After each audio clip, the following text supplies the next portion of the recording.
नमस्कार दोस्तों, आज का मेरा टॉपिक है यशवंतराव होलकर। यशवंतराव होलकर का जन्म 3 दिसंबर 1776 को हुआ था। स्थान था पुणे के निकट वाफ गांव, महाराष्ट्र।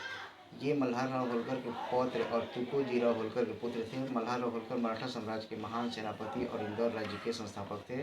बचपन से यशवंतराव में असाधारण साहस, बुद्धिमत्ता और नेतृत्व क्षमता के लक्षण दिखाई देने लगे। 1799 उनके बड़े भाई काशीराव होलकर की मृत्यु के बाद छोटे भाई मल्हारराव द्वितीय और विठोजी होलकर ने सत्ता हथिया ली।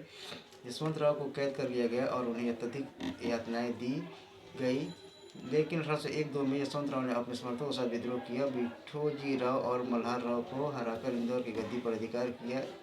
इसकी उनकी आयु मात्र 25-26 वर्ष थी। यशवंतराव होलकर उस समय के सबसे कुशल और निडर मराठा सरदार थे। उन्होंने बहुत कम संसाधनों के बावजूद ब्रिटिश ईस्ट इंडिया कंपनी को कई बार कड़ी टक्कर दी।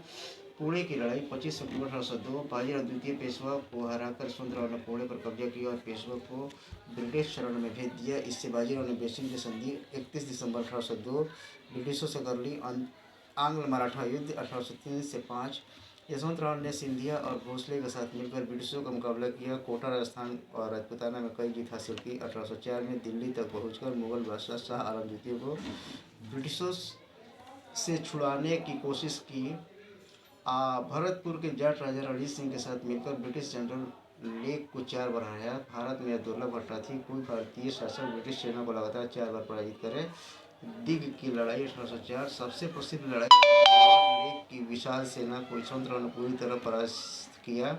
राजपूताना संधि, अंत में संसाधनों की कमी और विश्वासघात के कारण यशवंतराव को ब्रिटिशों से संधि करनी पड़ी। उन्होंने पंजाब में महाराजा रणजीत सिंह से भी मदद मांगी थी, लेकिन असमयाभाव के कारण वो मदद नहीं पहुंच सकी। संधि के बाद यशवंतराव मानसिक और शारीरिक रूप से टूट गए। केवल 34-35 वर्ष की अल्पायु में 28 अक्टूबर 1811 को बानपुर, इंदौर के निकट में उनका देहांत हो गया। मृत्यु के समय उनके कोई पुत्र जीवित नहीं था, इसलिए गोद लिया हुआ मल्हारराव होलकर तृतीय गद्दी पर बैठा। यशवंतराव होलकर को भारत का नेपोलियन कहा जाता है। बहुत कम सैनिकों और संसाधनों के साथ उन्होंने यूरोपीय प्रशिक्षित ब्रिटिश सेना को बार बार हराया। वे अंतिम बड़े मराठा सरदार थे जिन्होंने पूर्ण स्वतंत्रता के लिए ब्रिटिश साम्राज्य से सीधा और खुला युद्ध लड़ा। आज भी मध्य प्रदेश, राजस्थान, महाराष्ट्र में उनकी वीर गाथाएं लोकगीतों और कथाओं में जीवित है। जब ब्रिटिशों ने कहा कि तुम्हारी सेना बहुत छोटी है, तो यशवंतराव होलकर ने जवाब दिया था, हम मराठे संख्या से नहीं हौसले से लड़ते हैं। यशवंतराव होलकर भारतीय इतिहास के उन सेनापतियों में से एक है जिन्होंने ब्रिटिश साम्राज्य को वास्तव में हिला दिया था। थैंक्स।